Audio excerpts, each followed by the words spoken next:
So I don't know if you all have seen it. As the time of recording this, it has been 1 day since the Fallout live-action series has come out. I've only seen one episode so far, but it's pretty good. I had absolutely no idea that was coming out. And my soon-to-be brother-in-law asked me, he's like, "What do you think of the Fallout? You played a bunch of that, right?" It's like, "What?" But you didn't know that was coming out at all? No, not till a couple days ago. Oh my god!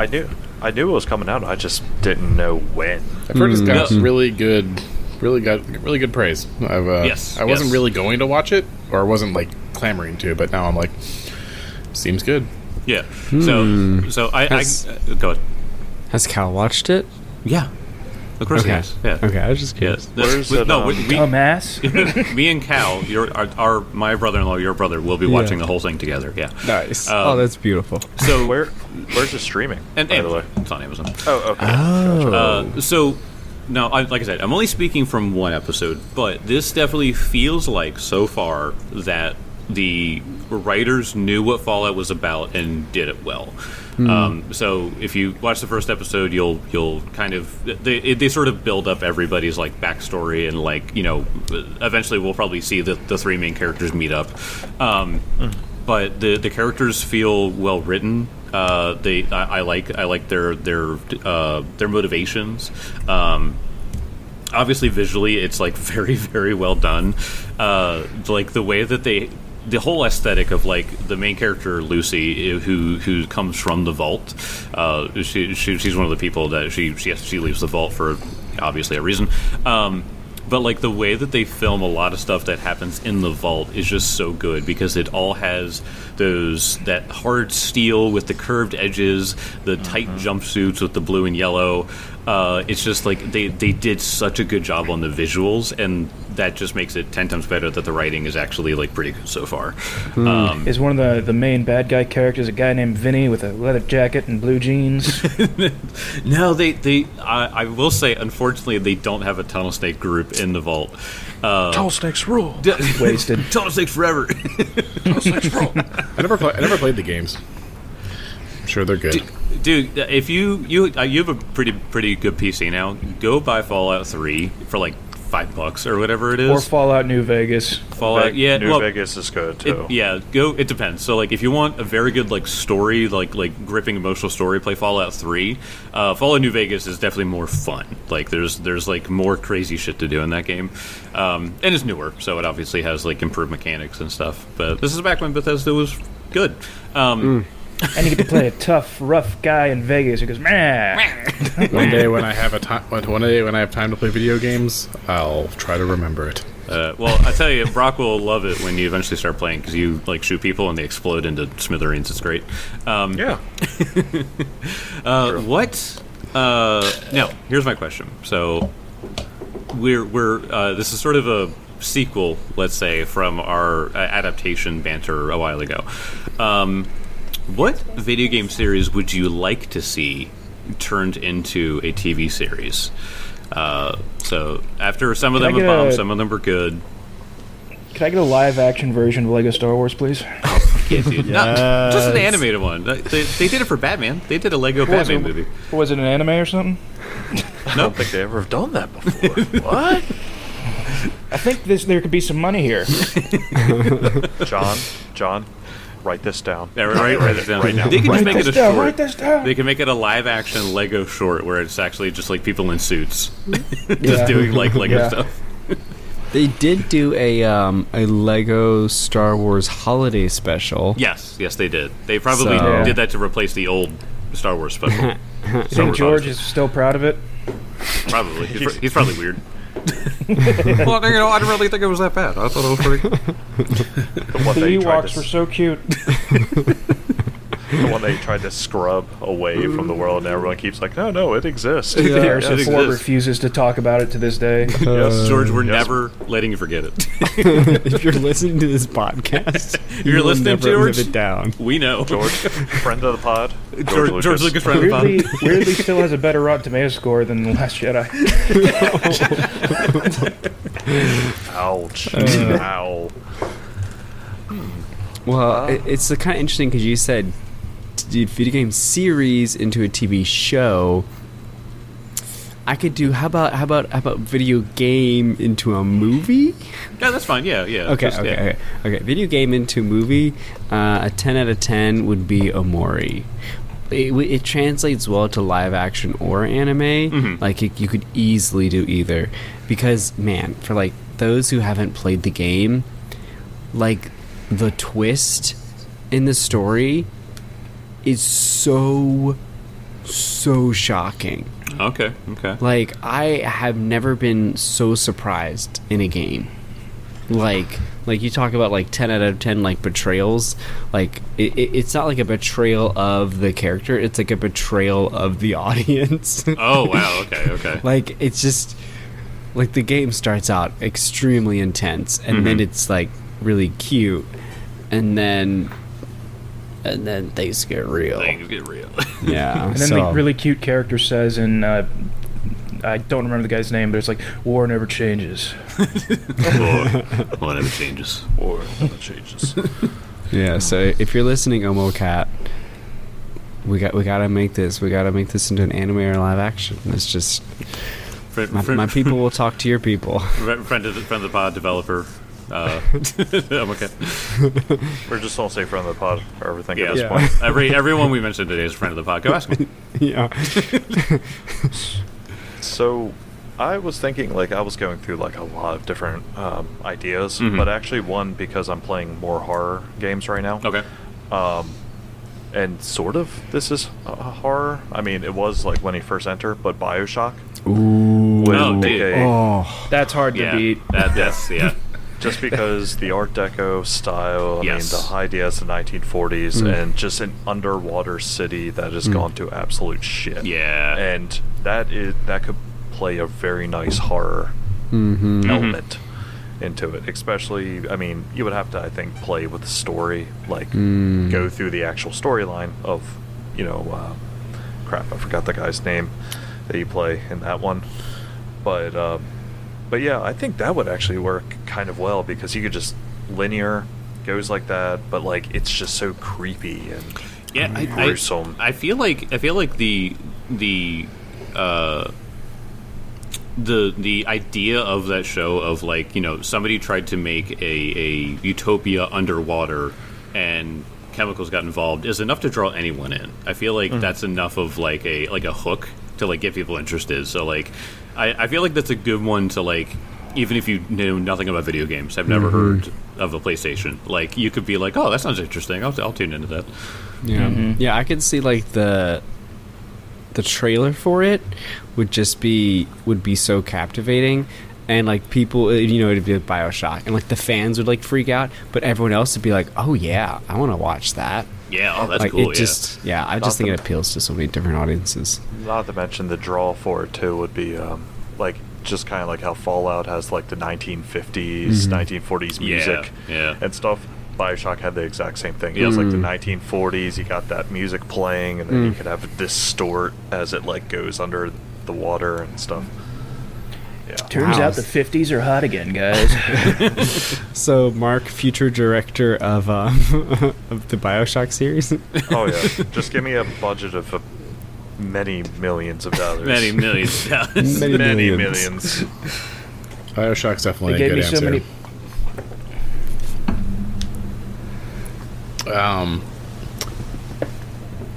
I can think of a couple. I'm trying to think of what will be the best. I know Dead Space was made into an anime, and that was pretty good. Oh, I forgot that existed. Yeah, Dead Space would probably make a pretty good live action. Yeah. Speaking of horror, that'd certainly be one. Yeah. I mean, selfishly, I kind of want either Final Fantasy VII, but I actually think Final Fantasy X would make a better adaptation, just in terms of just what that story is. Yeah, I can see that. And I had one more, but I can't think of it now. But yeah, I think Final Fantasy X or Dead Space would be a fun one. Yeah, I was thinking about ones like that, like Chrono Trigger and all these other, maybe Earthbound, like some crazy ones. But the budget for some of these movies would be fucking insane. Yeah. Oh, I only need $500 million. not a video game, but with Akira Toriyama, I was thinking Dragon Ball might not be a bad show. I don't think Dragon Ball Z would make a good TV show or movie, but Dragon Ball is way more down to earth. Yeah, exactly. And I feel like Dragon Ball could make a decent show. I think Dragon Ball Z is too wild and. Yeah, I don't know, let's get that green fella. Yeah. Well, let's not forget the gem that is that one live action Dragon Ball Z.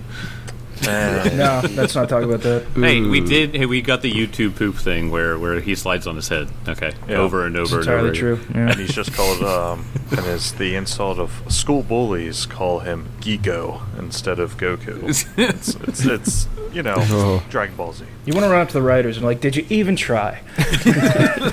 Many times, no. So one of the series I was going down my Steam list trying to think of ideas for this, and I found out that Mirror's Edge did have a series at some point, and it just never got taken off the ground. There's even an episode list, but I can't find out where to watch it.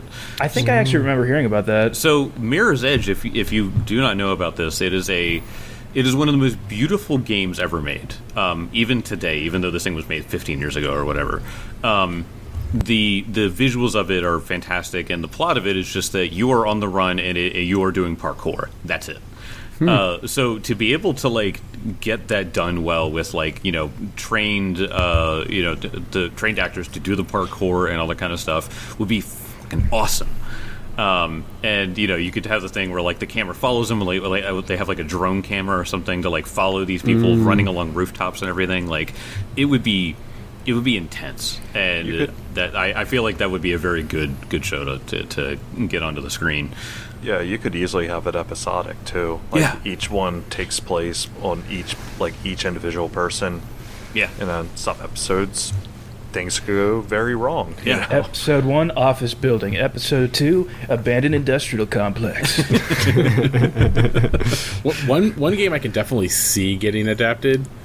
It'd be like a Barbie-esque movie, but like The Sims. Just some creative writer makes some fourth wall breaking kind of movie about The Sims. Oh, yeah. I could see that happening at some point. I did see something where apparently Margot Robbie is making a movie about The Sims. Is she? Oh my god! I believe so. What is it? Margot Robbie Sims movie. Oh yeah, they're doing a whole verse. Yeah, Margot Robbie is producing a film adaptation of the game sensation The Sims through her production company Lucky Chap Entertainment. I'm prophetic. So I did not know that at all. It's just 3 hours of it's people the game drowning in that popped pools. into my head, and I was like, someone's gonna make a movie about The Sims someday. And I love how you're kind of like Barbie got they made that movie like Barbie. You mean like produced by the same person? Right. Kelly, Salt of the Universe. Yep. You can go buy a lottery ticket. Use it all up on The Sims, Cal. Well, hopefully your luck doesn't run out like this Ice Devils did last time. Hey. As you guys were struggling there against this Gelugon, an Ice Devil, as it were. And the person who got the finishing blow was, of course, Nolly.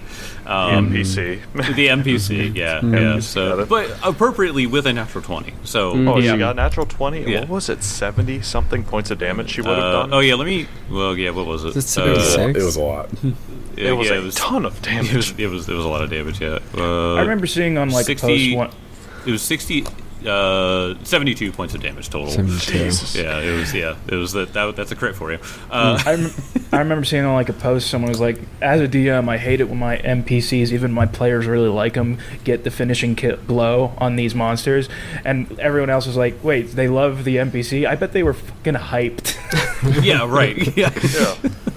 Yeah, get him! That little 3-foot tank over there just killed an Ice Devil. This shit's awesome. Yeah. She was the one hitting it, I think, pretty much the entire time. No, she was missing. Unfortunately, she would either roll crap and just not enough to critically fail, obviously, but she just couldn't get this off. And unfortunately, a sling staff has a reload, so it's not like she can just do like you and just shoot off 3 at a time. But when it counted from the half-court line, she sunk that bucket. Sunk it. Yeah.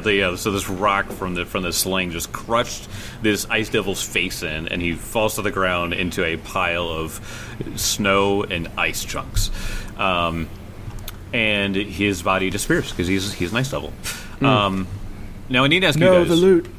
Get all the loot. I need to ask you guys. What are you doing? How you feeling? Where are you sitting?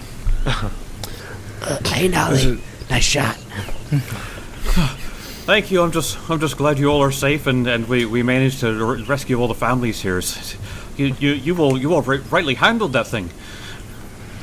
Yeah, we totally soaked up all its shots.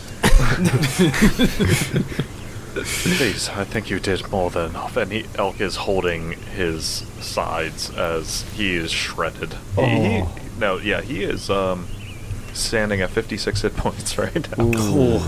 Yeah, he got hit that's with a crit. like half of a shot from this thing. Yeah, it was hit with a crit and then normal hit. I mean, shit. He did like 80 points of damage in pretty much 1.5 turns. Were you the one I healed, or was that somebody else? I healed somebody up. You healed me. It's Kezra. Yeah, Kezra up. It's Kezra went down. I was one hit from being downed. I have like 46. Like, easily do that much damage. Elkwood is arguably 1 to 1.5 hits from being down. Like this. This was a really tough battle. None of you hadn't been there. I think we would have all died. Well, quite frankly, if none of you were here, I can't imagine all the innocents that would have. But I can't rescue everyone.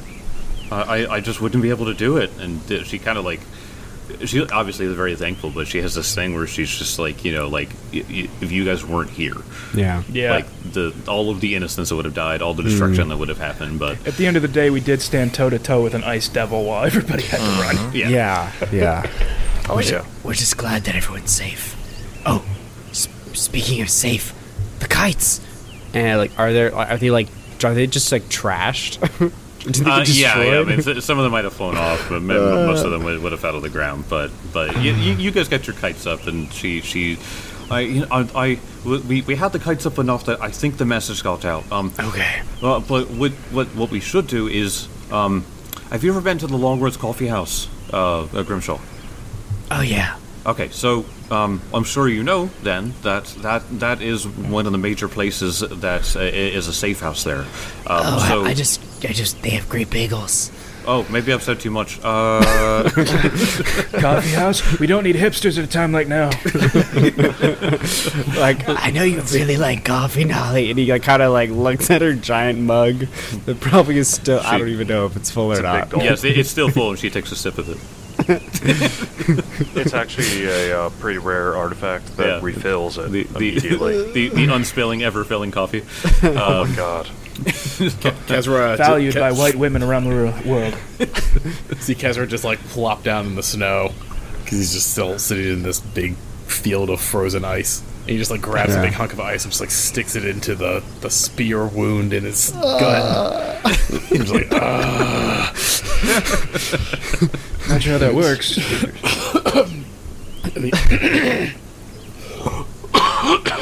Kezra, actually dying. Just take it easy. Take it easy. I'm actually dying over here. And he's just grimacing. He looks over at Grimshaw and at Benson. He's like, we're already dealing with the Scarlet Triad. Now we have to find out what we're gonna do about the Knight of Lees. We brought that guy. We brought that guy here. It couldn't have been the diplomats. I don't. They're trying to establish trade. You know how bad this is? Someone's trying to sabotage the relation. Make me a religion check. Alright. Do I go with the dice that really betrayed me last time? Do I give it a second chance? For a knowledge check? Sure. Yeah. Should alright. I roll one too? Yes, you should, yeah. Anybody who's got knowledge can make this as you guys are discussing the existence of what just happened. I did pretty damn well. Alright, I got a 28, so Benson probably did better. I gotta get my sheet up, because I'm good at this. Religion. We are playing Pathfinder.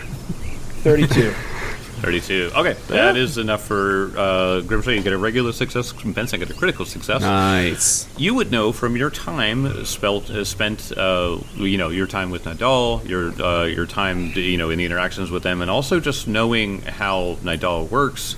You would know that it's actually unusual for an agent of the Umbral Court to call upon a devil to do their dirty work and not a Velstrak. That's true. They would Fishy business. Yeah.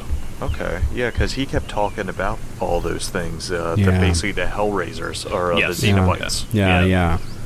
Because the guy we were escorting, he's like, "What about the Velstraks? I can bring such order here to these terrifying monsters." And we were like, "Shut up!" Order.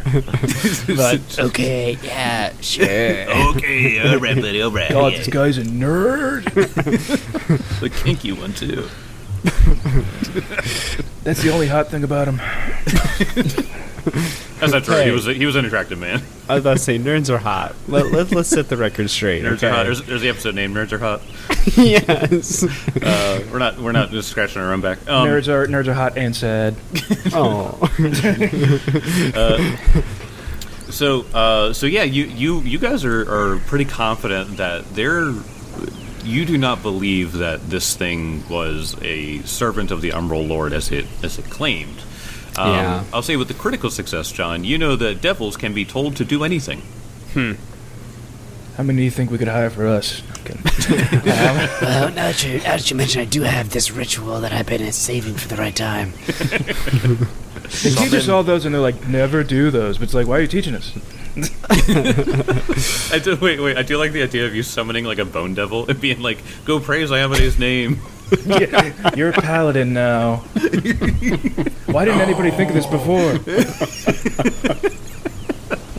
This literally works every time. You're literally bound to do what I say. Go do it. So after a bit of rest, Kezra goes, "Well, someone had to have summoned this thing, right? Maybe they're still nearby." So as you actually bring that up, Nolly, she sort of looks behind you as she's facing away like towards the south, and you all turn to see where she's looking, and she sees what appears to be another halfling, and he's sort of like, get him! No! It's him! Shoot him! And a second NPC comes out after you murder the first one. These things are everywhere. Keep killing halflings. Till we find the one that did it. That was my brother. Kezra, mount them to the castle wall. On it. Why are there so many halflings hanging from the walls? What the fuck? After a pile of halfling bodies is on the ground, eventually Nolly says, "Look, this here is my friend Keb," and she waves him over. And you see he's a portly halfling. He's got like a bushy blonde hair. It's sort of like if Frodo, because he had like the curly hair, it's sort of like that, but it's like blonde. And so he comes over, and he's obviously like weary because of like what just happened. But he comes over, and he's just like, "Nolly, just before that mayhem, I seen a fella there skulking around the far side of the hill by some of the trees. A tall human, goldish skin, full beard, and a red cloak. No. He had manacles hanging from his belt, which put me into the mind that he had 2 fistfuls of trouble. Then he did some magic, and that bug monster steps out of thin air. The man and the monster just stared at each other, but I think they were talking with their minds. Then, the bug monster popped onto the hill, raging for blood, and the man took off. Oh, I didn't see where to, Nolly. I'm really sorry about that. But I heard this monster talking like he was working for the Umbral Court, and that man sure didn't look like no knight, at least to me." What was the name of your wizard friend from... That doesn't sound like Malus, though. Does it? Yeah, you said gold skin? No, yeah, gold skin. Oh, No. It does not sound like Malus. Kezra immediately sprouts wings again, and he flies up over the forest to see if he can see anything. Nice. Yeah. Sure. Yeah, so go ahead and as you are, as you're trying to take a look, go ahead and make me a perception check. Yeah, because it's only been like, what, 30, 40 seconds? It hasn't been this. I mean, rounds. yeah, I mean, it's been a little bit, but... It's been a minute, almost exactly. Well, it was a minute of combat. It's probably, it's probably been... Wait, do you guys rest or anything yet? I have not technically done any healing. Okay. I haven't either. Oh, Okay. I can't really do any. Yeah, I would have needed a 10-minute rest. Okay, all right. So Okay, it's so going to have it's to be at been- least a minute. But it's a big alright. forest, and I can okay, fly. okay. I can fly up really high. I mean, if they're not like actively trying to like teleport away, there's a chance I could see someone like strolling away through the forest. It depends I'm on also how not dense good at the canopy perception. is. That's a very good. But I rolled all right. I rolled a 28, so not too bad. 28.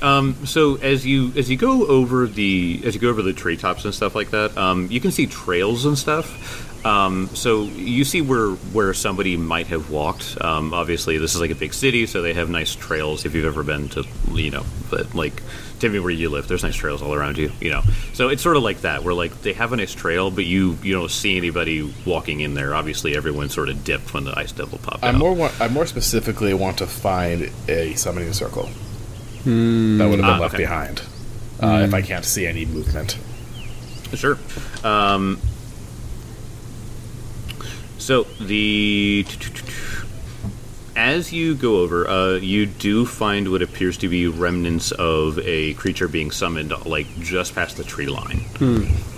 So you sort of go up into the air and you sort of swirl around a bit, and then you see what looks like markings on the ground. I assume it's an ice devil, so probably some ice chunks have like sprouted wherever this was. And so you go down there and you can see the remnants of the summoning circle. All right, What do you see up there? Didn't find any sign of the summoner, but I found the remnants of the circle just beyond the tree lines. Alright, let's check that out real fast, and I might be able to see if there's any footprints. Yes, you're much better at tracking. See if you can find anything to follow. Yep. Before we go, Either way, I'm in pretty bad shape. Same here. yeah, before we hit up the summoning circle, Grimshaw's be like, Awkward, let me just have a moment to heal some of those wounds. and he reaches out and lay on hands for 30 hit points. Ooh, sweet. Yeah, I'm currently tapped unless you want to call it like a short rest or something. Well, Kelly did say that he took 10 minutes, so you would have one focus point Yeah. then Okay. that you could So- spend. Kazra get 30 back. Alright, I can work with that. It's above half, at least. So. Yeah. That's like 2 shots away. Come on. If another ice devil comes, I've got 2 rounds. Yeah, boy. All right, so go ahead and after you make your way to where the creature was summoned, go ahead and make me a survival check. Oh, survival. Yep. Okay, let's go to survival. Pulls out a Even big old better. magnifying glass and looks at the ground. 30. Ooh. 30. That is enough to see that a trail, you see tracks that follow from... There's a trail, well-trod surface from Kite Hill, and you can see that whatever path this guy took, it goes west to Night Road, where it's obvious that the tracks turn south, back to the city of Katarga. At this point, you can see that the steps turn onto the road where the trail is almost completely lost. Well, seems like he's going back into the city. Well, we're narrowing it down.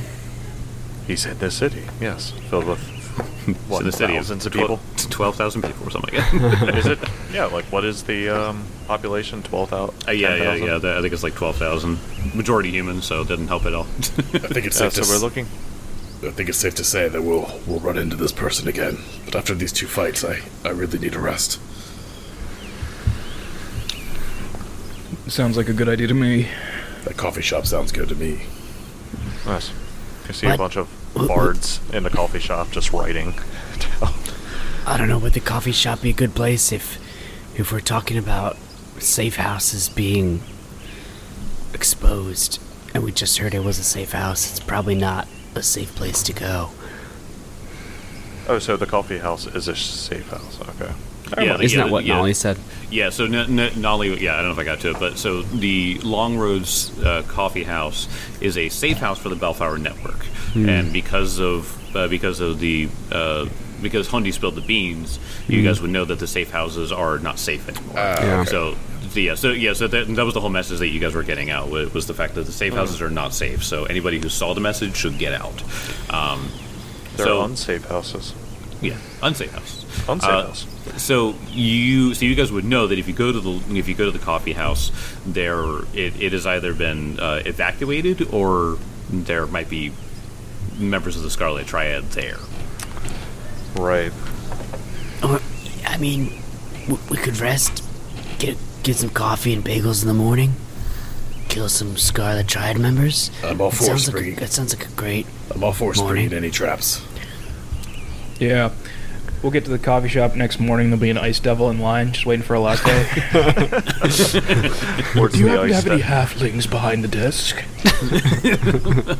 They're my favorite food. I mean, damn it.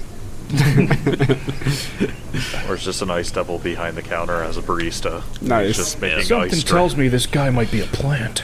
But is the Frappuccino so good, though? He's just got an apron. It just hangs off his neck. The ice devil does all the iced coffee, Tim. Wow. He tries to do it. He just holds the cup and just shakes it a little bit. It's like, yeah, ice cold. There you go. Iced coffee now. You're like, I want a hot drink. I can't do that. Just stabs you with his giant spear. Then get out! Then get out! I make one thing. I love how this has just become the city of one things. You know, every place has one thing that they do well. Yep. What The information? Silver City. What information do we have that could help us get ahead of this situation? I'm all for springing ambushes, but it seems like we're just chasing the Scarlet Triad. We need to get ahead of them somehow. We're fairly blind as we sit now.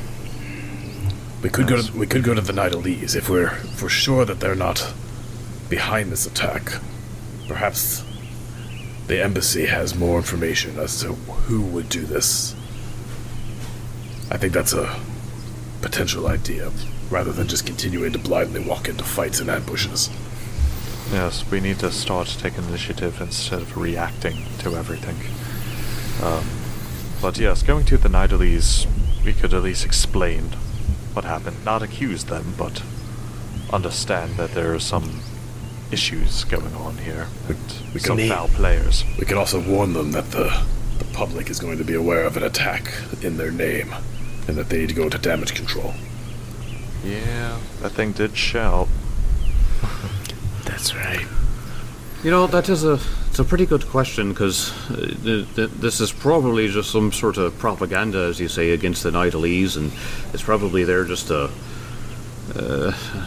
honestly, in some ways, I would consider stirring up public sentiments against Nidal as helpful to the Bellflower Network.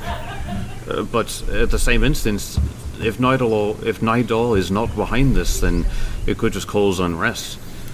Do you think we should be honest about this, or do you think that going undercover and using this as a distraction, so that way we don't give away our suspicions about this being being propaganda? It's an interesting question. Do we let them think that everyone believes it was Nidal, or do we start telling the public that Nidal is not actually behind this? Yeah, so the Bellflower Network, they were very anti-Nidal, right?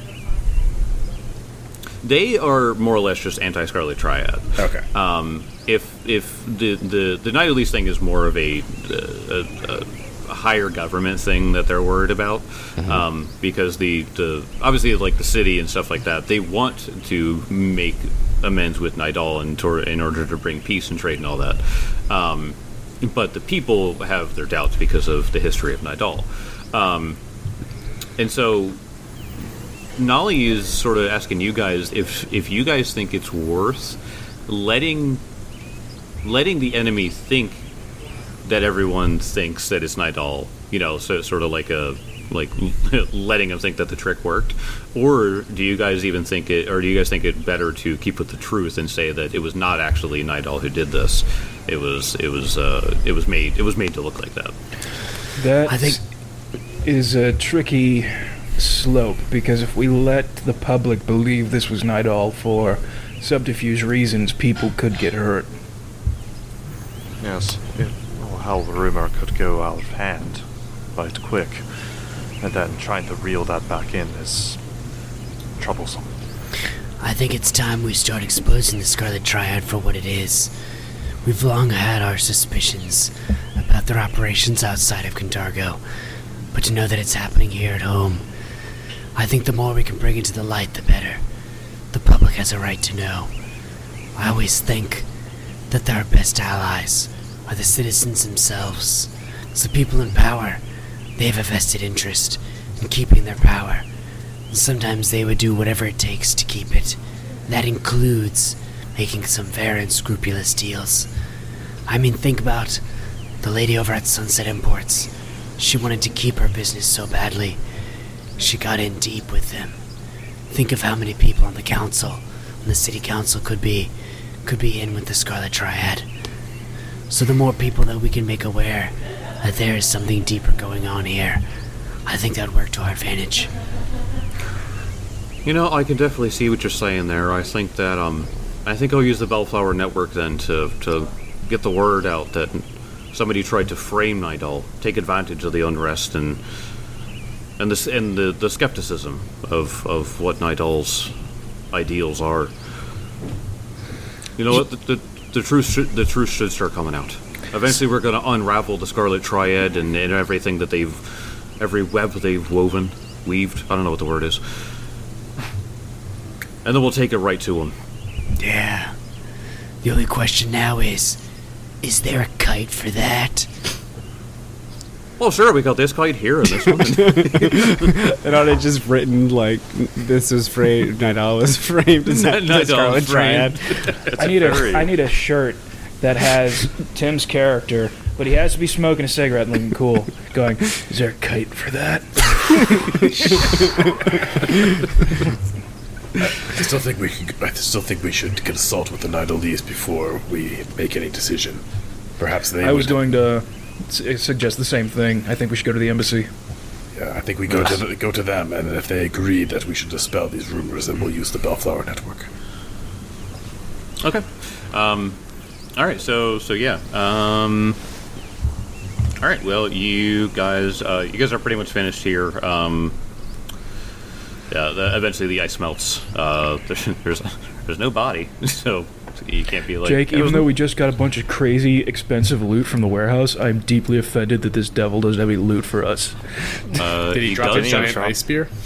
He dropped a giant +1 striking long spear, but it is not ice in any way. Yeah, he was enchanting it. Yeah. False advertising. Throws it in the bushes.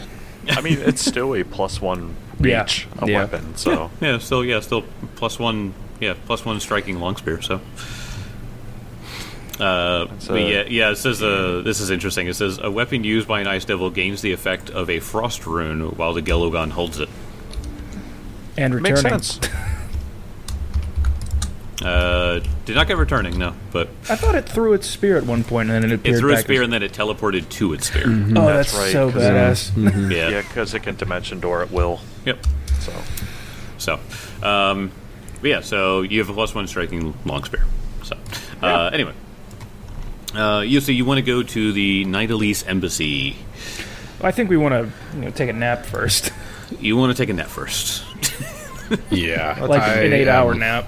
I'm pretty low on spells, and I'm still wounded, too. Or I'm still wounded. So I need to fully heal up. I'm really low on spells. Just run to the crowd of people that were just traumatized by an ice devil and be like, he said the Nidalese Empire, that's fake news. Just stay off Twitter. Yeah. Just run. I think we can take the news to the embassy tomorrow. Because this was tomorrow. I'm thinking. Well, isn't it like midday? Yeah. Yes. Yeah. I'm thinking that we at least heal up all the way, There's clerics in the city. I mean, we can we just need a couple 10 minutes here or there. We can heal up. I'm just saying, like, if we're trying to expose the truth, we need to get ahead of this. Yeah. Yeah, but 10 minutes here and there doesn't like give spell slots. No. No. I'm not saying that. I'm saying we let the Nightalies know, and then we take a night, and then we go to sleep. I'm just saying that we should heal at least maybe like once more, and then go there, tell them what's up, and then be like, all right, we're checking out. Yes. All right. Then we can swing by the Smith shop that also has chicken pot pies. That's true. Mm-hmm. Damn. I want a chicken pot pie now. I know, really. I thought of that joke. I'm like, damn, I want a chicken pot pie. I want a chicken pie. All right, so you guys, you do some healing up. I'll say you get like another 10 minutes in, so you guys can do whatever heals. And you guys head over to the Nightalies embassy. Yep.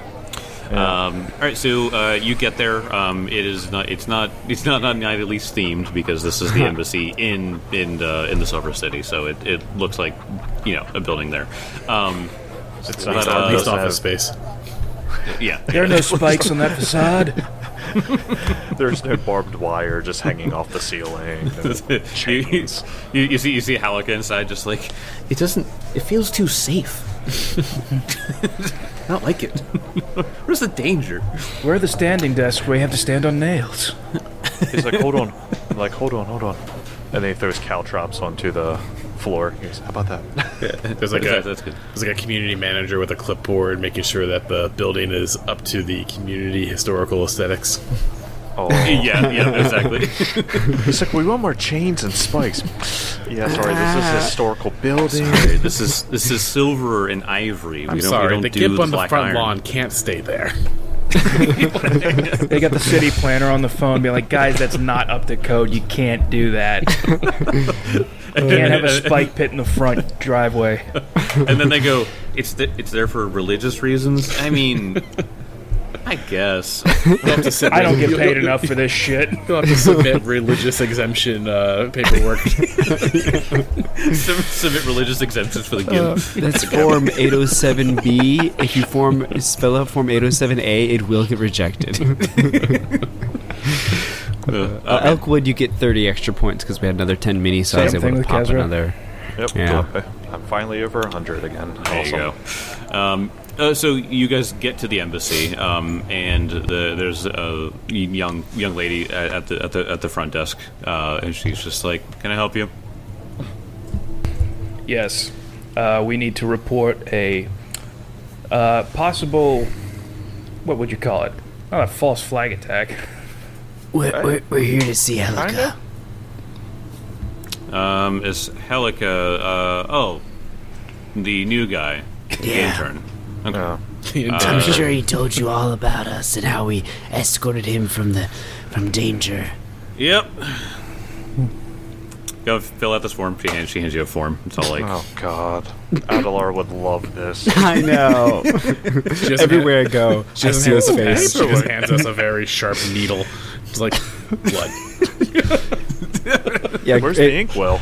Grimshaw just kind of without hesitation. It looks like Grimshaw, he sticks the needle right in his arm and starts filling stuff out. It looks like he's done this before. So the form is exactly what you think. It's like name, reason, date, time. Yeah. Witnesses. It's just unnecessary stuff. Did you guys want to? You probably want a fresh pen, huh? We share. You guys really need to know my birthday. we look at the date and it's today. Benson, why didn't you say anything? I didn't want to. Alright, everybody sing. I will start smashing nuts if you start singing. Then the Nidalese government comes there like, ooh, a birthday? A birthday? Yeah, the birthday whips. Where did all these people with Chili's uniforms come from? 2 arms to me. Happy birthday. You can tell that I work in permitting. So the You fill out the form. You give it back. You spend an hour in the waiting room. An hour?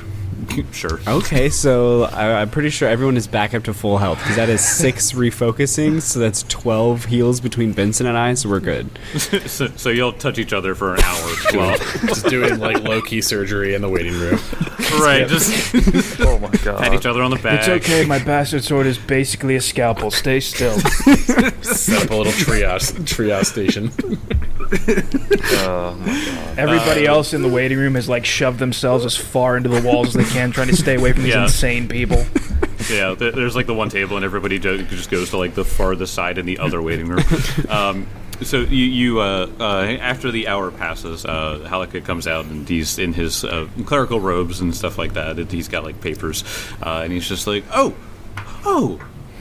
hello, everyone. It's so good to see you. I didn't expect you back so soon. Sorry, I've been so busy. We never got coffee. I'm so terribly sorry. It's funny, they make me get coffee every morning and every afternoon and every night, but I have not offered to take you there once. I'm so terribly sorry about that. It's okay. We've actually been pretty busy. It's kind of why we're here. We wanted to tell you about an unfortunate event at Kite Hill. I don't know if news has reached here yet. We wanted to kind of get ahead of it, but going through the process here to see you was a bit lengthy. Anyways, Are we in a private room, by the way?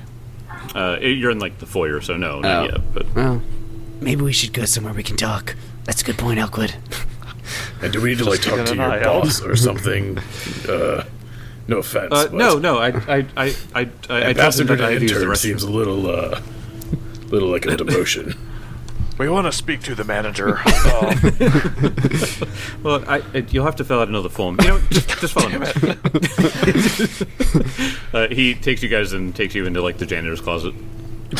Welcome to man. my office. Oh my gosh. Welcome to my office. It's humble. It's humble is what it is. It just his armor's not going to fit in there. No. He can doff his armor, and then we'll don it when he leaves. That's going to take 10 whole minutes, man. It just reminds me of if you've seen Better Call Saul, like when his office in the very beginning is in the back of the Oh, yeah. nail salon. Mm-hmm. And it's this tiny little thing. He has to keep moving the desk away from the door to allow it to open. So you guys are sitting in the standing in the janitor's closet, and he's just like, so you all seemed pretty concerned about something. Is something going on? Can I help you with anything? There was an attack on Kite Hill. No. The locals love that place. It's quite lovely with all of its colors. Yes, a bone devil attacked, and as it appeared, There's a bone devil, right? Ice devil? Ice devil. an ice devil attacked. Well, which one is it? It's an ice devil. It was very I need to icy. know for the paperwork. He's writing all this down. No. Now I've got to start over, you clumsy bastard. Anybody else find it odd that Halakha's been here for one day and he like knows where the locals hang out? What are you hiding? You guys are shaking him. He's like, this is an embassy. We have to know. The Nidalees are up to something. I googled all the Trade. the fancy hangouts. Well, up to trade. An ice devil appeared, and it claimed that it was attacking on behalf of the Umbral Court. Oh my word! It's obviously a bad look on you guys, but It's also incorrect and ice devil. yes, we know you guys would use the foul strikes. Yes, Right, and you know all the reasons why. I understand how un-gauche that would be. we also have a contact who said that they spotted the person who summoned this devil. We haven't been able to track them down yet, but we thought we'd let you know so that you can get ahead of the rumors that are inevitably going to start. This is really bad publicity for Nidal, and I know you guys are trying to seal a deal here. Yes, no. This is excellent information. Having your word here that it was that you can confirm that this ice devil shivers down his spine was used for the glory of the Umbral Court and for representing Nidal. It's just not right. it's disgusting. I think it's fascinating that that's the part that you're most offended by. I think what we need to do is launch an informational campaign. I've got a draft of a pamphlet right here as a picture of Valstrix, and it shows how Nightdahl loves Valstrix and wouldn't use an Ice Devil. I think it gets the point across pretty clear. You were not going to believe this. I made one just like it. It's like it's like Microsoft Word with like word art. I feel like Benson just looks back at Kezra and is like, I hate them both so much. It's just him going, no, you don't understand. If we were to attack you, we would use Beltrex. Again, I think we're getting off track here. It wouldn't be Ice Devils. Why? It's just silly. This was not the point of the information we're giving you. Well, the information you provided is splendid. I can't thank you enough for once again aiding me in these trade negotiations. We will make sure to do our best to separate ourselves from this and reinforce the idea that this is just propaganda. This is here in order to put a wedge between Nightdahl and Kintargo once again. I love to think that when they have their big trade agreement, he's like, guys, when we eventually kill you and steal all of your property, we're not going to use an Ice Devil. That would just be silly. I hope you know that this information doesn't come free, though. We've told you in good faith, but in good faith we expect something in return. You have already earned the favor of the Umbral Court, in my opinion. They asked me to come here and earn good favor, and I trust that I have, and you have earned good favor with us. You have my word from the Umbral Court that we will aid you in any way that we can. So he does a little double speak to the rest of the group, and he's essentially asking, like, should we have him keep an eye out for, like, Malus or the Scarlet Triad, or should we keep that to ourselves? That's a great question. Honestly, what would be the harm in bringing up that it was assumed to be a Scarlet Triad that summoned it? That's true. That's a good point. Because he had shackles or stuff. Yeah. But we also we're also assuming that they don't have double agents in the Nightdahl Court. Right, but maybe that's something that he could be on the lookout for. True. I mean, he is a 12th level diplomat or something. He is. He is a 5th level card. So 12th level diplomat is what I'm hearing. 12th level diplomat. He's good at this shit. Yeah, he gained 7 levels in the 2 days. Even all those coffee runs.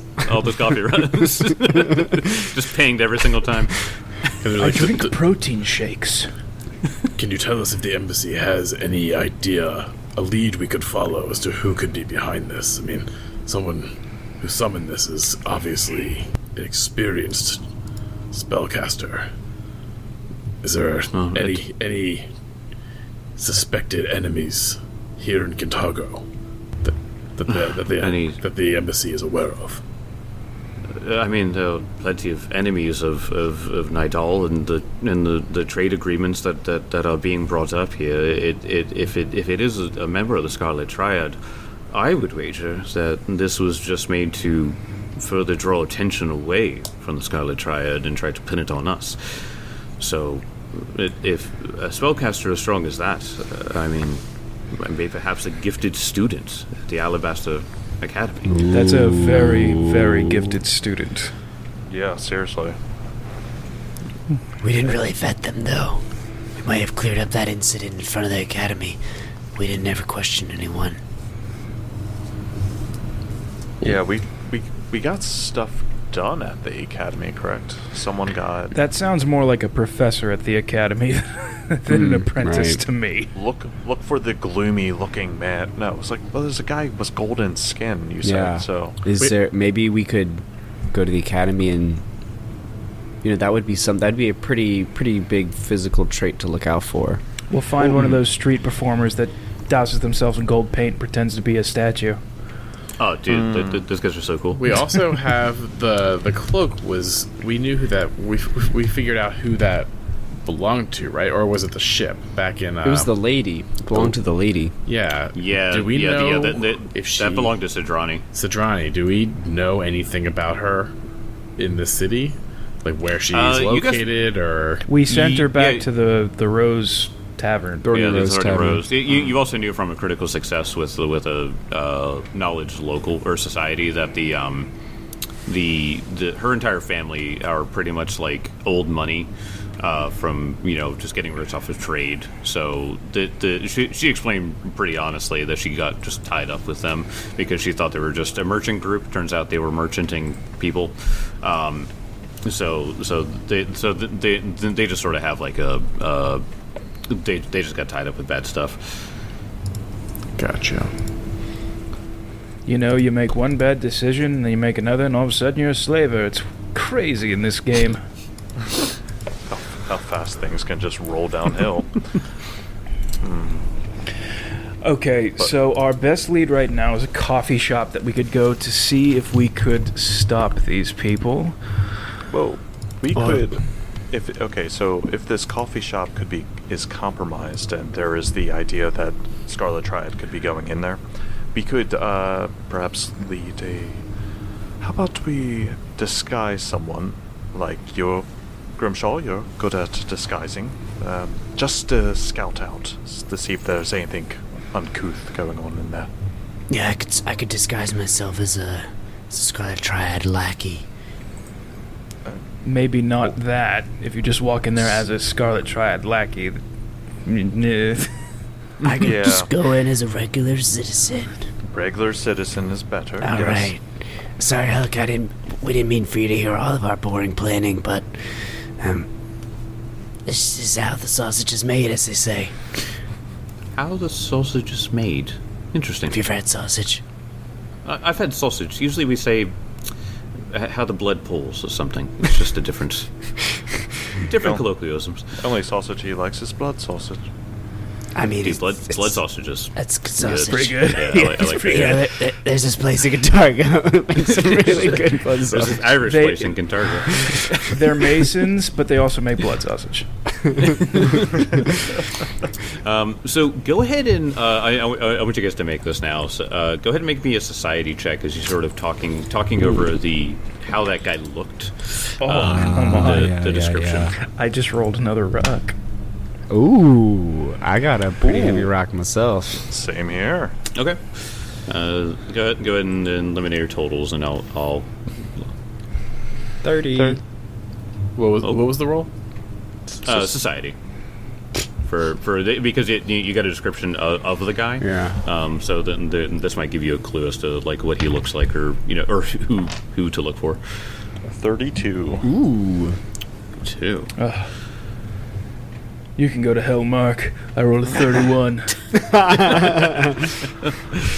Get the one out. Get wrecked. Get fucked. Don't worry about me. I don't have a +0. I rolled a 13. Okay. So particularly the gold skin that they had talked about, and just like the description that he gave, it sounds like they're talking about a Kelishite man. Kelishites, so I just pulled up the Pathfinder Wiki so you can look this up too, but the Kelishites are a people born of the desert of Kazmaron, specifically the Padasesh Empire of Kalesh, who reflect the heat of the desert and their fieriness of their passions. They are quick to anger and to forgive, and always pride themselves on their wit and intelligence. The history of the Kelishite people is in the history of Kadira and the lands that stretch beyond into Kazmaron itself. Because near like Kadira, you would the gold skin is probably just from like his heritage and stuff like that. Yeah. Funny, if you know Kyra, the Pathfinder iconic cleric of Sarenrae, she is a Kelishite. Oh. Okay. Yeah. So they describe this guy having sort of like goldish skin and this like big beard and stuff like that, and you're kind of like thinking about it. You're like, Kelishites tend to have like goldish like skin tone. Yes. So you can, and Halika might say this too, since he's a diplomat. It sounds as though whoever it was might have been it sounds like whoever it was might have been of Kelishite descent. Doesn't really give us a useful lead, unfortunately. No, unfortunately not. Do I know of any like Kelishite professors at the Magic Academy? Would you? No, I did get kicked out of there, so that means I was there. Go ahead and roll me society, since you were there at some point. What were you doing at the Wizard Academy? That's a story for another time. I got a 28. 28. There are many professors. You're like, I don't think it was that guy. Maybe it was that guy. No, he moved. Like, you're like, no. But so there are that many Kalishites there? Well, it's not necessarily that. It's just that like to narrow down to like one Kalishite person in like all of this would just be difficult. But you now know that you're looking for what you assume to be a very powerful wizard, or a spellcaster of some kind. Yeah. And then whoever might be a Kalishite. All right. If we wanted, we could start off tomorrow morning with a coffee shop, and then maybe we could scout out the grounds of the academy and see what we see. Yes, that seems to be the right track to go. That way we can, give Kezra ability to get his spells back. Well, the unfortunate thing is we're not necessarily a easily disguisable group. Oh, I mean, that is true. I can at least avoid notice, and Grimshaw can at least disguise himself. But yes, you stand out. I'm very adept at stealthing. He says, lying through his teeth. As he's painting his armor black, he's just like, yes, this will work. All he needs is that shadow rune. The shadow rune. Oh no, I'm getting the +2. I know. Yeah. I'm getting the greater because that +2 wouldn't help you. What was that? The shadow. I was just joking because that +2 wouldn't help you at all. No, not at all. Yeah. It's +2, so that's only a -12. Well, I mean, this could also work too. I mean, like so you got two people one person that can disguise, one person that can stealth. Kezra doesn't stealth really. Invisibility. I can stealth whenever I want, bitch. Yeah, Benson. But like the thing is, having him being noticed by himself, like that could lead someone to maybe try following him. I'm just thinking out loud of different ways. Oh, of, you want to try to use me as bait, maybe? Unintentionally as bait, like you walk by the shop and just keep moving, because like if they are like, oh, it's that paladin, like, and he's by himself, and try to go after you. That's not a terrible idea. Then we jump the shit out of him, mug him in the alley. But yeah, let's mug the paladin. Get him.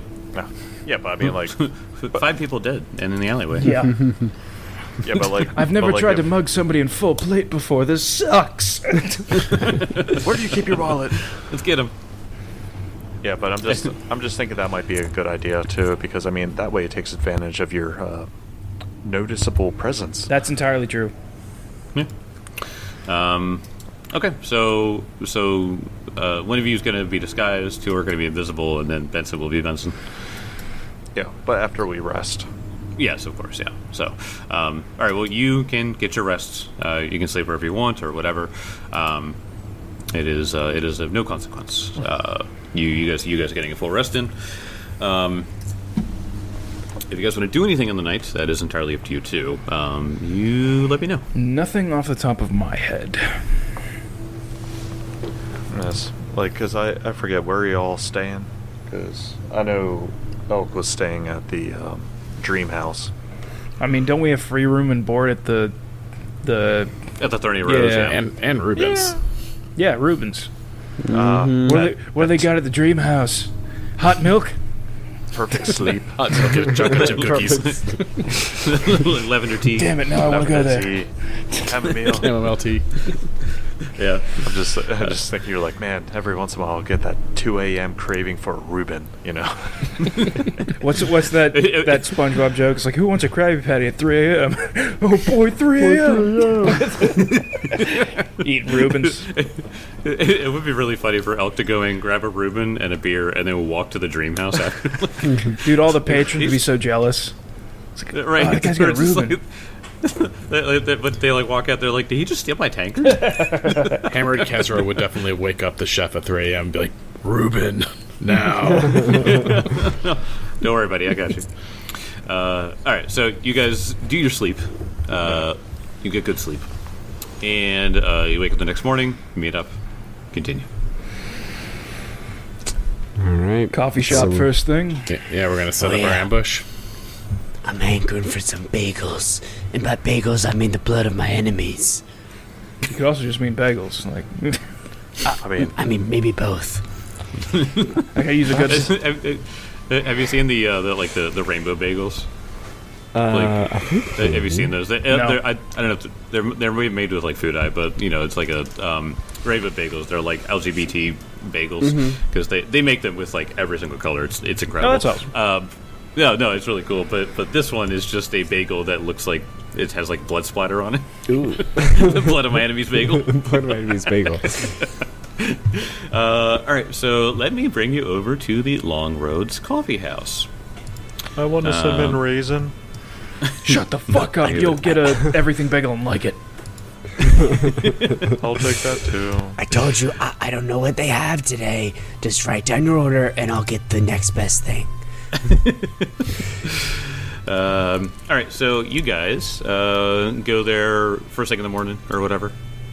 Oh yeah, first thing in the morning, definitely. Okay. And we're kind of not going right up to the door. We're going to hang back a little bit, and then I'm going to disguise myself as a typical Cantargian. Okay, Cantargian. Somewhere it says what the people of a certain place are called. Like it says like for Cheliax, it's like you're Trelaxian. Yeah, you know what I mean? Mm-hmm. I'll have to just call them Targs. Just call them Targs. Targs. Those Targs over there. Well, yeah, but they're in the country of Ravenel, though. So Ravenelian. I don't know. So can you guys see your tokens on the Long Roads Coffee House map? Yep. Okay. So let me go ahead and tell you. Reading the flavor text. Flavored coffee text. A short flight of stairs leads to the double doors of a handsome 2.5-story wood and stone building. The doors currently swing awkwardly loose, one of them damaged. 2 broken chairs lie sprawled on the front stairs, which are smeared with what could be food or something fouler. Overturned tables are visible through the front windows. The smell of blood, cardamom, and coffee wafts down the stairs, along with the sound of muffled banging. Oof. I think we just gotta go in and start crushing. Yep. I don't think there's any subterfuge left. Yes. Right. The door's closed, but you can open it now. I will just do like a little like.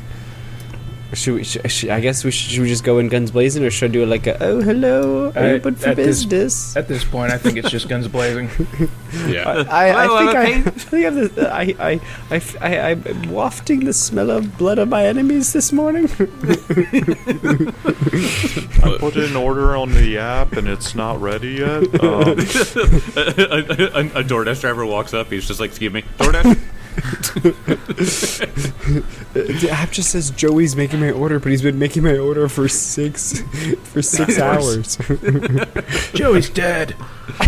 Oh, not Joey. You go inside. There's just a DoorDash driver down on the floor. Just oh god, Joey, no. All right, you may open up the door to the Long Roads Coffee House. I'm going to cast See the Unseen, which is formerly See Invisibility. Ah, yes. And I, just as a note, I had the Long Strider wand cast to me today. Got it. Okay. Kel, See the Unseen. Please remind me. That is more than just See Invisibility now? can see through illusions and find invisible creatures and spirits. They appear they appear blurred, making them concealed and difficult to identify. So, like, you can't see their features, but you can clearly see that they are there. And it's like a DC 5 flat check to hit them. But you don't have to like describe them to me. You just be like, "There's something invisible over there." I guess you could just tell me its size. It can also see also a +2 to disbelieve illusions. Oh, that's a nice little bonus there. And you can see things that are... You can see 10 feet through objects to see spirits. Okay, gotcha. Okay. Right. And, okay, so go ahead and open up the door if you're done with your prep. All right.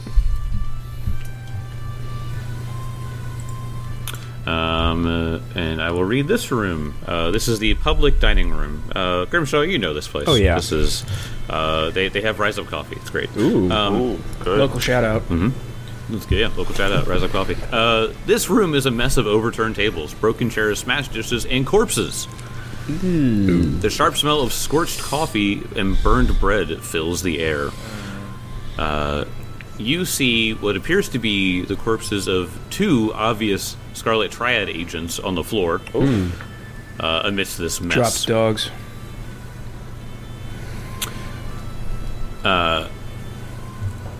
They're clearly wearing the Scarlet Triad insignias. So go ahead and walk into the room and let me know what you guys want to do. This place is big, by the way. Let me just tell you it is.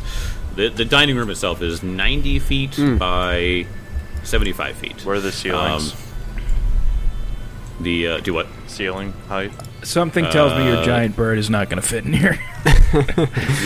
They unfortunately did not make it for giant birds. Motherfucker. They're just closing off part of their clientele. I know, right? My bird likes chai. Well, your bird's a fucking monster. Famir's going to stand at the doorway, just try to peck in, and we're just like, "No, I'm sorry." Sorry about that. Well, Benson is going to immediately run to any back room where he thinks a safe house entrance may be. As you guys are walking through and making your way to the other side, stop moving tokens, damn it.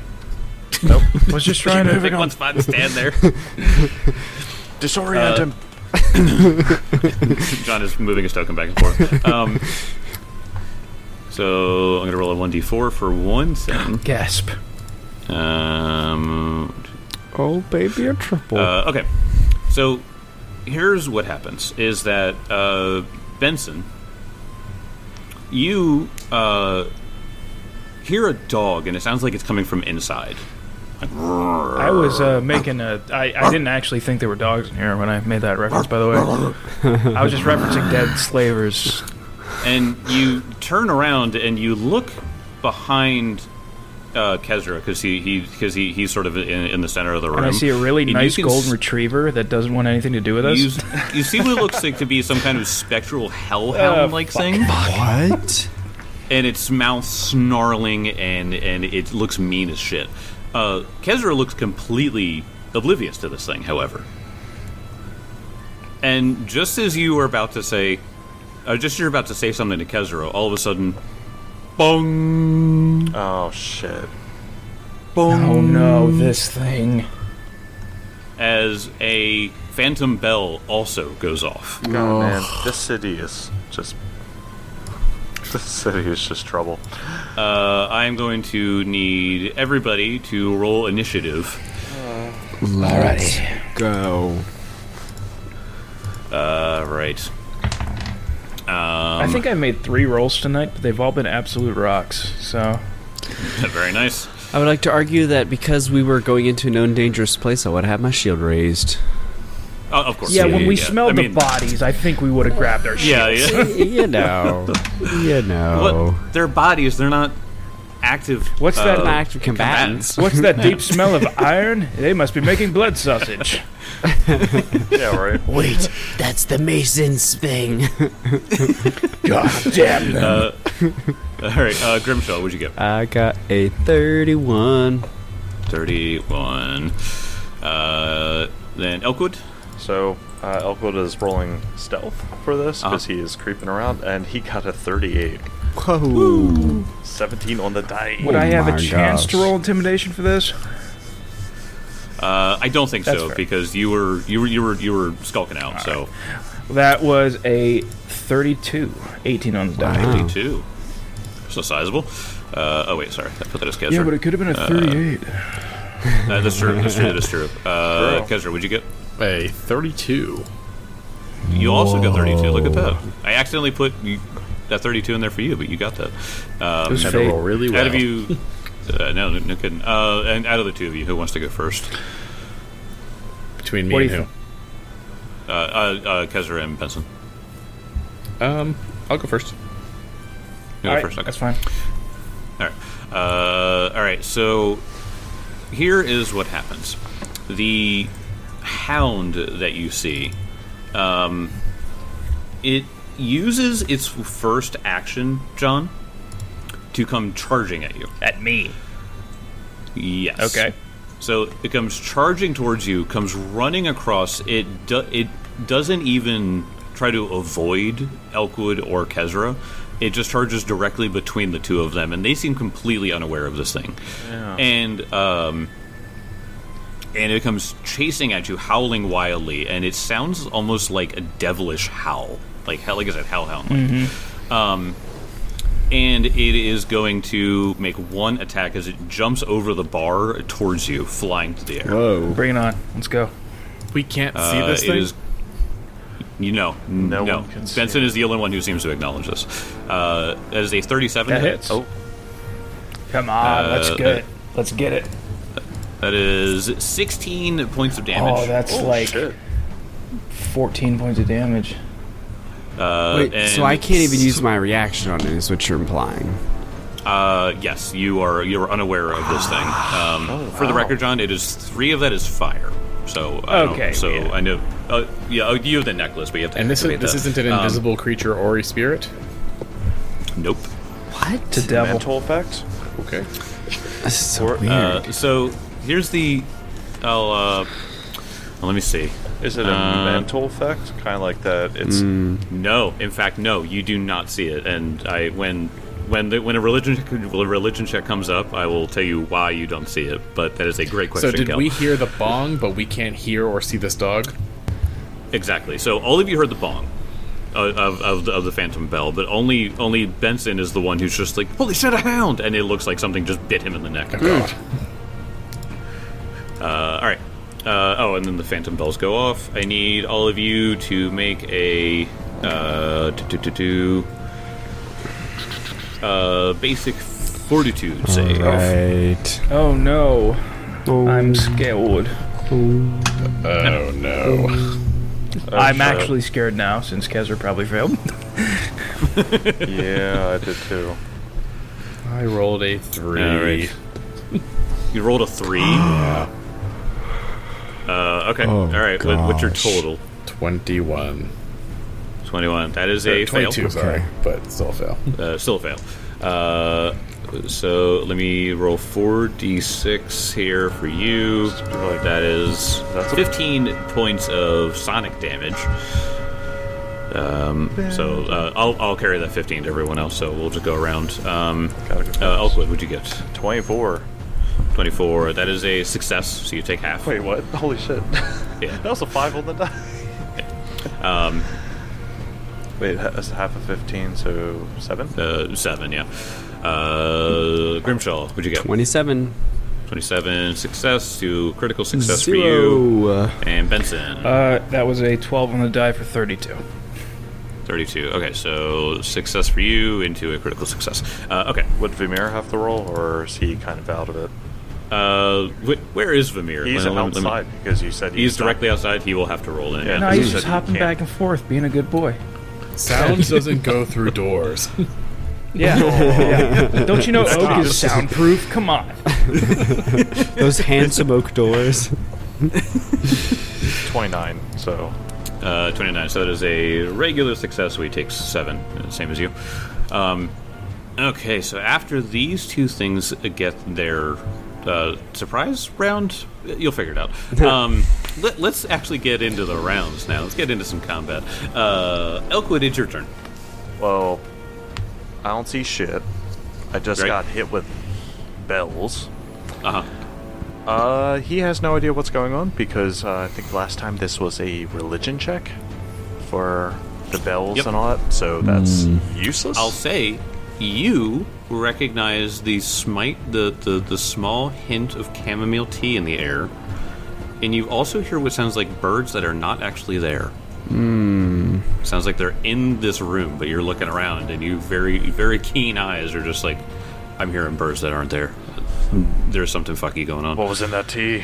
What was in that tea? Where's the verbs? Jeez, I don't know. I would say like perception check, but perception check, I don't see anything. I have no idea what to honestly do, because I don't have any checks that would honestly help with this. Because I mean, occultism, crap like that. I mean, you guys knew about the phantom bells, I think. Yeah, the phantom bells we know about, but like this thing, like I guess what I look over and I see Benson's face getting. Yeah. So you saw Benson try to like bash something away with his shield, and then all of a sudden you see him like it's like something seems to grab his neck. Benson, what's going on over there? It's a bad boy. That could be any number of things. I would say... Shoot at me, for fuck's sake. You're not going to hit me. Yeah, but it's like I don't see anything, though. Shit. I don't know, man. Like... Hashtag no balls. Yeah. Fine. Shoot Benson. Yes, this is what the people want. Yeah, this is what people want. No, he's going to take an action to move over here and take 2 actions. As soon as he sees something that isn't anything, he's going to just shoot at it. Okay. All right. Kezra, it is your turn. Kezra...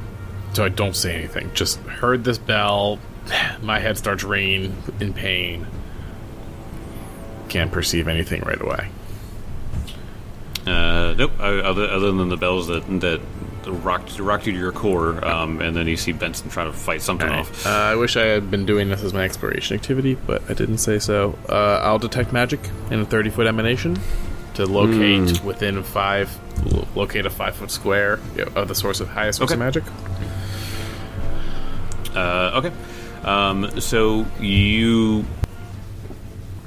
ping around with detect magic, and you do get pings of what appears to be some sort of necromancy, which with the phantom bell would be some kind of haunt. So you're getting just the sort of like ambient haunt energy with that. You also feel, and I'll give you this since the detect magic is quite good here. Under your feet, you feel 2 magical things, 2 pings that seem to be coming up. Under my feet, basement. Yes. Yeah. That are just about under and your they're feet. moving up. Oh gosh. Oh shit. Dang. Shit. What do I do with that information? Exactly. Are they directly under me? No, Okay, they're under the floor. Yeah, they're under the floor, and if in your detect magic, you can tell that they're rising up. Kezra just shouts, "Something else is coming," and he is going to cast a shield in preparation. All right. Benson, it's your turn. Benson, here's the bells. There is a dog physically on top of him, correct? Yes. You feel a dog biting into you. Here's the thing. Do I try for the religion check to pray, or do I try to attack the dog? What do you guys think? I'd roll a knowledge on the dog, because we know what the bells are. I can potentially disarm the bells, but no one knows anything about this dog. And I will do pray a the religion dog check on the away. dog. Throw the dog away. Inside you, there are 2 dogs. One is hungry. The other one is also hungry. Yeah, go ahead and go make me a religion check. Is a 26. 26. Let me see. Hold on. Sorry. You could just say it's enough. 27. What about a 28? I forgot about that +2 I got from my will. That is a success. Yay! You remember the story of Barzillai Thrun and his commitment to devilry. And you know that he liked to sick hellhounds on people. You feel as though this is a manifestation of the hounds he used to make go hunt. The hounds he used to have hunt people down that were defectors or working against him. You feel a great devilish evil in this hound, as you know it. This is a haunt called Barzillai's Hounds. So I'll give you this. Hellhounds are visible to all but their lone target. Okay. God damn it. Dang. I rolled a d4 and there you were. So you know what? If we're honest, this is probably one of the better outcomes. Yeah. So you would know that because this is a haunt, that you could pray to Iomade to exercise the energies, just like you did with the Phantom Bells. And I'll tell you that it will require 2 actions to do. Oh, you got 2 actions left. You got 2 actions You left. happen to do that. What is that? A religion check as well? Yes. Another religion check. Benson's been on fire tonight. Do we know if Barzillai Thrun was Kellish? I don't know that myself. Was he a Kellishite? I don't know if he was Kellishite. I can find out. You know what? Let's circle back on that. So, as this thing jumps on Benson, screams, there's confusion, but the one thing that Benson's able to pull up in front of his face is the hilt of his sword, which is tilted downwards as a cross against this being. As Benson rolled a natural 19 with a plus 17 for 36 on the religion check. That is a critical success against this Barzillai hound. So as you hold this up, the hound is blasted away with this holy divine. Not only is it blasted litany. away, Benson literally picks the thing up, slams it back to the ground, and shoves the cross that is the cross guard of his sword into it, and just shoves it into the ground. It erupts in devilish energy as the hound has been dismissed. Okay. You're a good boy again. Grimshaw, it is your turn. Grimshaw knows what to do. He calls out to Milani. Milani, free this place from the grip of Barzillai Thrun.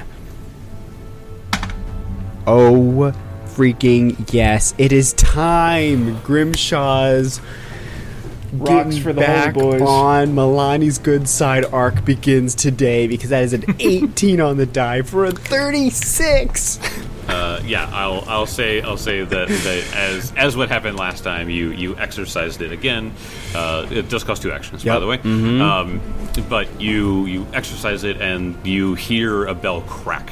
And as the diabolic bell comes crashing down and falls harmlessly to the ground. So you have removed the Phantom Bells then. Nice. You have 1 more action. You would like to do whatever you wish. Hit the gritty. I think I'm probably either going to hit the gritty or raise my shield, and I think I'm going to probably raise my shield because Kezra said there's 2 more things coming. So, Grimshaw, he's ready. Okay. After hitting the gritty, the 2 the two essences come rising up from the floor. I am going to reveal them to you. Jake, by the way, you said there was like the bodies of the triad, right, in here? Yes. So, two figures come rising up out of the ground. Oh my goodness. I'm going to show you a picture of it. No. Oh, That's cool. This is bad. These specters, Grimshaw, look exactly like Barzillai Thrun when he was in life. Whoa. I'll see you guys next time. Oh, man. Oh, man. God, he was a dick, but he looks cool.